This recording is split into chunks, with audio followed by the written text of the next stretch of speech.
2026. What if there's nothing to fix? Just an illusionary magician with a bag full of tricks. Kirsty Dignam. Where have you identified with your trials and tribulations? What impact has this had on your own innate inner truth? Every year I'm giving a phrase, a tagline, if you will, like the one above, for the next 12 months. This morning I was reminded just how this may make itself known in my own life. As I appreciated, really, it is the little things that bring the greatest change. With a blessed spiritual kick up the arse. Fortunate enough to have someone wonder how I am, the reality is physically I'm not good. In a great deal of pain, my body is struggling, and by admitting this, I found myself in the pity pit of despair needed to actually lift me up. Triggered by the question, from here, journaling, focusing on my new ink, I watched the pleasant lines of my faithful fountain pen start writing all the aspects in my life I am grateful to have. A warm home, as the world outside sleeps beneath a blanket of ice, meaning since June, I am no longer fighting to maintain my temperature, and in this my body has softened. The smell of a stew being slow cooked for tonight's dinner, whilst a machine cleans my clothes in the background. As I sit with my kittens either side, true chariot style, planning for a workday based around hours of my own choosing, preparing for a free compassionate resilience session on the often slated NHS, and watching people collect and dispose of my refuse outside the window. I can feel my heart opening. Sometimes it all blows my mind a bit. I'm not bypassing my pain or my body's discomfort, but in all honesty, I'm surrounded by those I love, both physically and spiritually.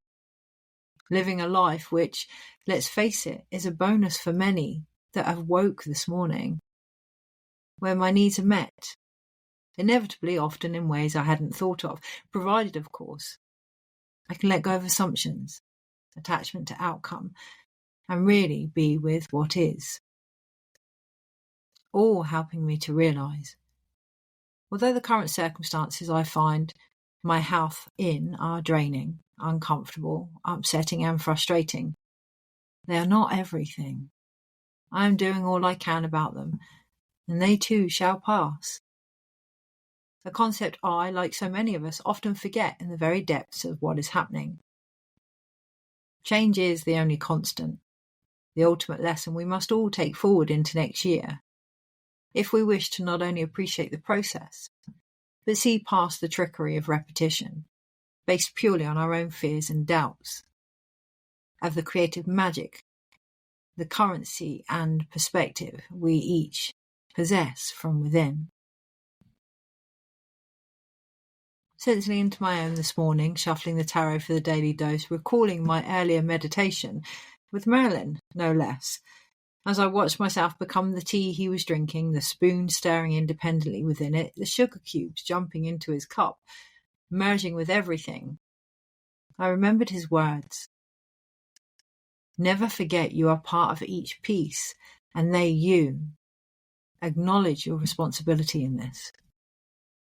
I wasn't surprised to select randomly from behind the King of Pentacles, respect, an image portraying the green man akin to the magician I'd just spent time with. Tuning into the unknown card in my hands, recognising where I had been prohibiting change, I released my teeth, letting go of the pain and struggle since childhood that had caused me to grit and hold on to them so hard. Feeling a lighter version of myself trying to emerge, asking for a universal message, receiving, stop making it about everybody else, I turned over the Three of Wands, refresh, beneath which sat the Knight of Cups, Voyager. Today realise renewal is a natural process in all life, your own included. Give yourself permission to change. Look at where you can refresh your thinking and in doing so respect your journey. Become more responsive rather than reactive by simply shifting your awareness from out there to in here. Release anything that insists on a timeline of arrival. No one or thing is a finished project, but an infinite potential. Accept in this expansion, panic and fear have no roots, and let go of that you cannot control. Take a more no-nonsense approach instead towards your conditions. Embrace a more down-to-earth embodied responsibility. Look at yourself in any situation rather than focusing your energy on the external. Respect and maintained commitment are the only foundations for hope or good intentions, your own included. May we all allow the circumstances we find ourselves in, and let's face it, part of, to reveal how, where, and what seeds we are planting. As we from here determine whether they, or we as their guardian, are nourishing and subsequently creating positive change. Or not, right? All is free will. In deepest Moonai, I ask you now, are you doing your bit? You know where I am. Take care. Kirsty.